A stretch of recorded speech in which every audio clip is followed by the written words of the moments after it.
you've talked about this anti-meat message, which is definitely counterculture. There's people Mm, talking about it. Certainly we are, and you are as well. A lot of your guests are definitely talking about it. And it's such an important message. How did that message come into your field of consciousness? Because mm, if you've done anything, like you said, in the nutrition world, in your certifications, if you're paying attention at all to any of that, mm, you absolutely know plant-based is best. You need more mm, vegetables. You mm, need more grains. You need to have, if any meat, it needs to be very lean and non-fatty. Like, how did you start to kind of evolve your thinking as far as mm. this anti-meat message is concerned? That's a great question. It's a great question because I shoot myself back to 2019, end of 2019, just before the pandemic, I guess. And I was at that stage, I was experimenting with vegan diets, and I was experimenting with vegetarianism, and from no real position of like, I think this is going to make my life better. It was just, what's this hype about? I hear so many people talking about plant-based stuff. Like, I was still with the mindset that, and I still am in many ways. So, a high vegetable, like an intake of fruits and vegetables is good for you, and I still believe that, a certain amount is still good for you. But at that stage, I was thinking, Game Changers had just come out, and like there were lots of people singing about that, and I watched that, and I was kind of taken in by it, and I thought, you know what, I'll give it a go, I'll give it a whirl, and That I thing did it, was and I, well done. That was oh really, yeah, really, really well done. incredibly well done. Like if I watched it again now, I'd struggle to, not be taken into that. You Totally, got this guy who's totally. saying that he can go, 200% or 500% or 1,000% longer in his exercise and his workouts, just eating, beans and grains and greens, then of course, like it's going to get in the head. And that's still a lot of rebuttal in any of the posts these days. It's like, have you seen Game Changers, or have you seen What the Health, or, and these really well produced stuff. I take my hat off to the producers and the directors. Like they're doing an amazing job. Like there's some great storytellers out there. James Cameron directed Titanic. Like, come on. Yeah, exactly. I mean, he's going to know a thing or two about telling a story and how to get a point across. So like it's just so from there and trying that and feeling terrible on veganism, and I'm sure I'll have any vegan shouting at me now going, you didn't do it right, or X, Y, and Z, you didn't have it right. And that may well be the case. Maybe I didn't do it right. And speaking to Dr. Bill Schindler, saying the amount of technological input and the amount of thought process that you need into how to really make veganism work is far exceeds the capacity that most people have.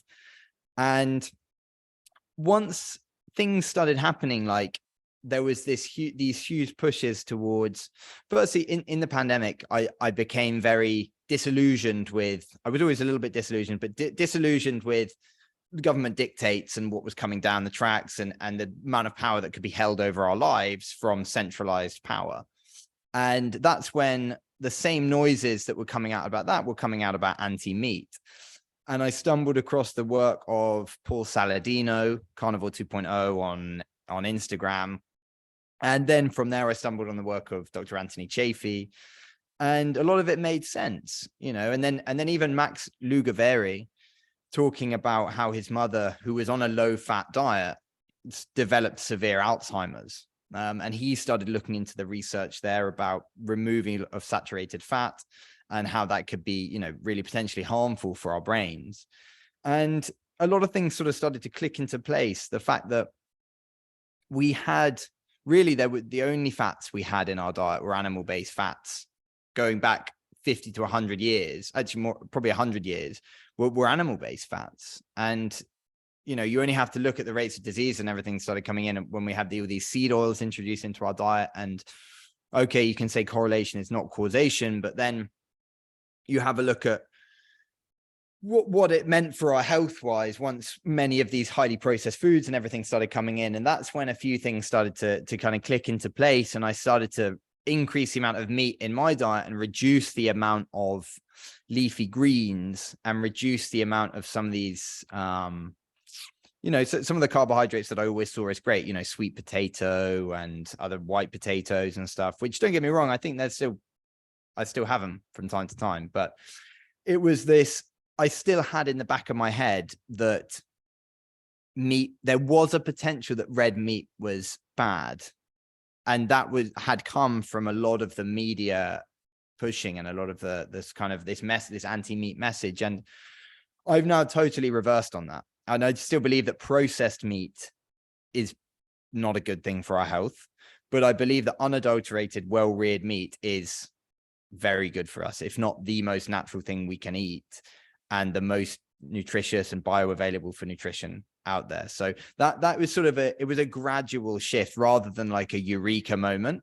It was like a gradual shift of, and then experimenting with keto and experimenting with other things, which just based around how I felt when I removed certain vegetables from my diet, and when I increased meat consumption, and when I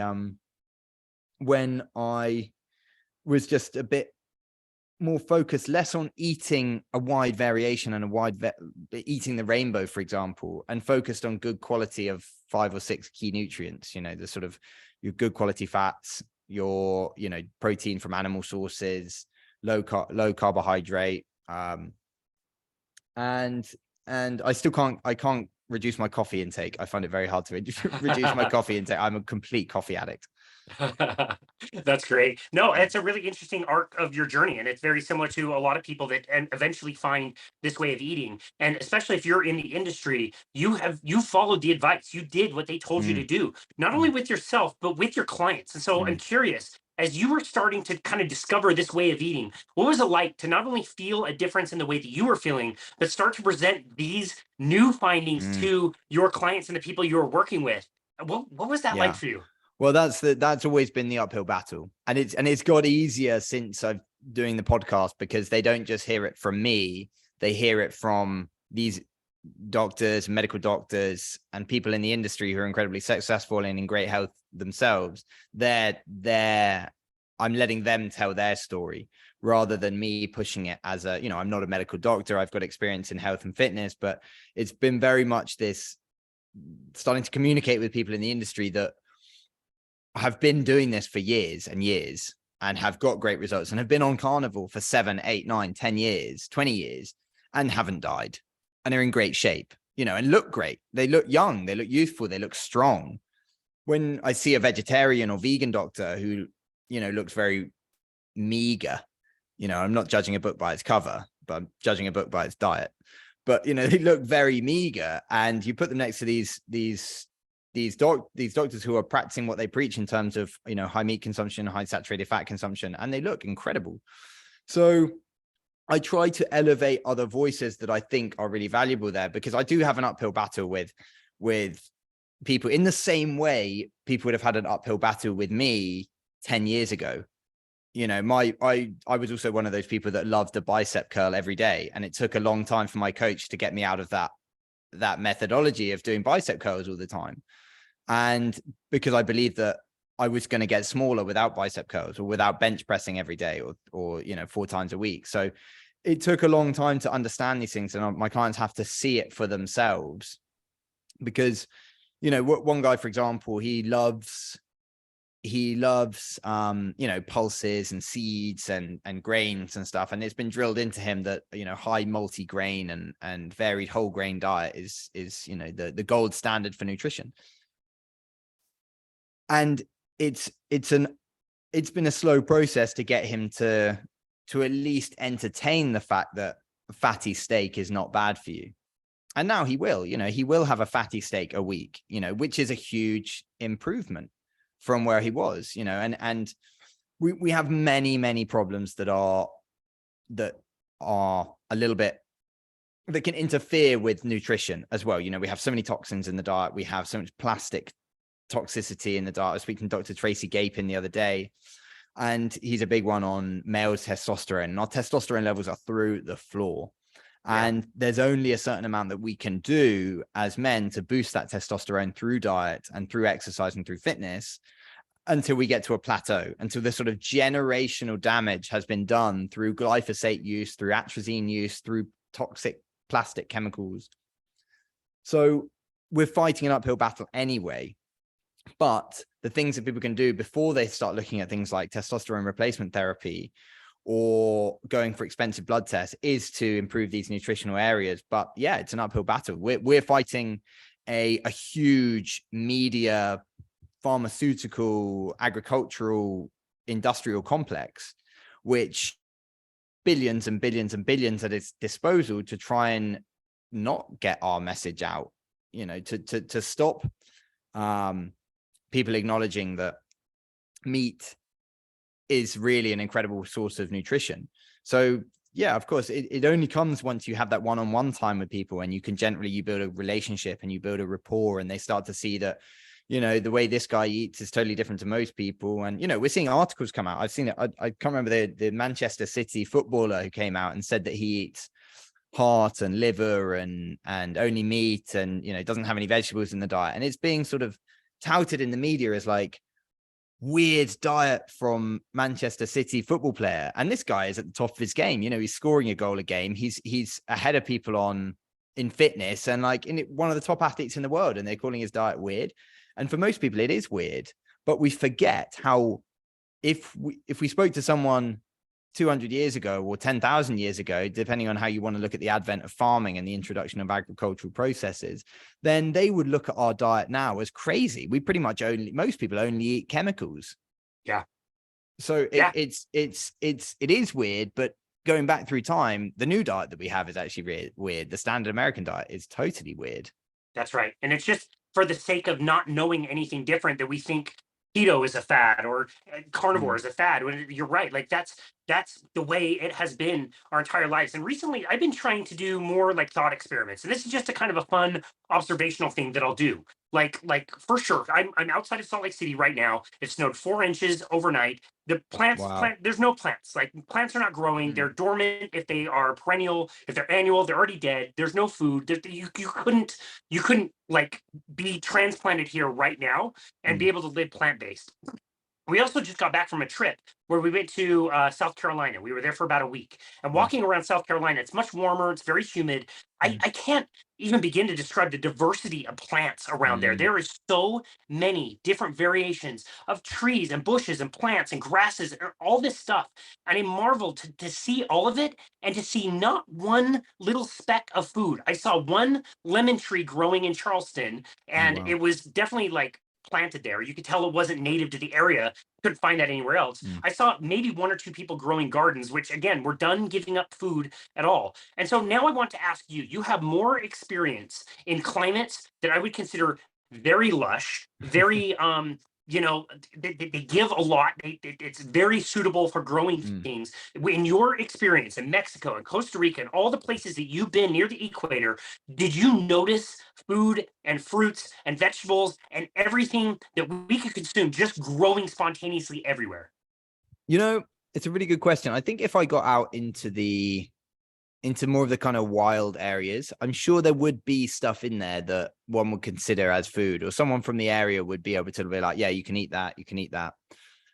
I noticed lots of banana trees or plantain trees. That seems to be kind of ubiquitous in a lot of areas. There's, but no, not an awful lot. I mean, again, like I think this pervasive level of monocrop agriculture is just nearly global now. Like you drive through Mexico, you see fields of agave, or you see fields of pineapple plants, and it's very rare that you get this sort of permaculture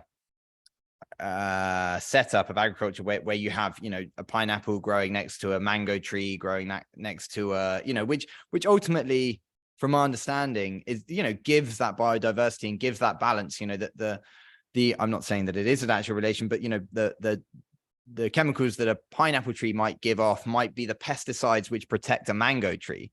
So there is this incredible balance in nature that we lose from this loss of doing this monocrop agriculture stuff. But no, I'm sure someone will be shouting at the screen right now, or shouting at their podcasting app saying, yes, there is loads of food available. Just got to go out into the streets in Puerto Vallarta and there'll be loads of it there. But it's what there is here is an incredible amount of tropical fruit. And I try and get my head around, there's this constant argument in the carnivore world. Should carnivores eat fruit? Paul Saladino is a big advocate of having fruit in the diet. Dr. Anthony Chafee and others and Natalie West and everyone, they're anti. And my thoughts are, again, rolling back to the natural processes, is like, I think and talking to Dr. Bill Schindler, I think we should have some, not should, but we can have some fruit in the diet and it'd be no issue. But the problem is that we can access it all the time now. Like to my shame, I think I've had a pineapple a day for the last week. And there's no way that, unless you have all the pineapple trees fruiting at the same time, that you could do that all the time. But if I did that for maybe a 2-week process, I'd get away with that, but I couldn't do it all year. You know, like there is a certain time in a certain season that you get these fruits, you know, naturally maturing and ripening. And, you know, like you're saying, when you're in South Carolina, you just don't have that, or where you are outside Salt Lake City, you just don't have that because of the seasonal stuff at the moment. But perhaps once you get into summer, there'll be seasonal fruiting stuff, and the summer is the time that maybe we should be eating fruit, and, you know, we should be eating seasonally. But it's giving our body that time to, you know, detox from fruit and detox from sugar, and like getting our blood sugar stable again. So yeah, definitely down here in the tropical places, there's a lot more tropical fruit. I struggle to find a good apple, which, you know, I'm a British guy, so I love a good apple. You know, a summer apple from a UK orchard is amazing. But it's I think you've struggled to find a lot of really good quality natural growing food in many places now.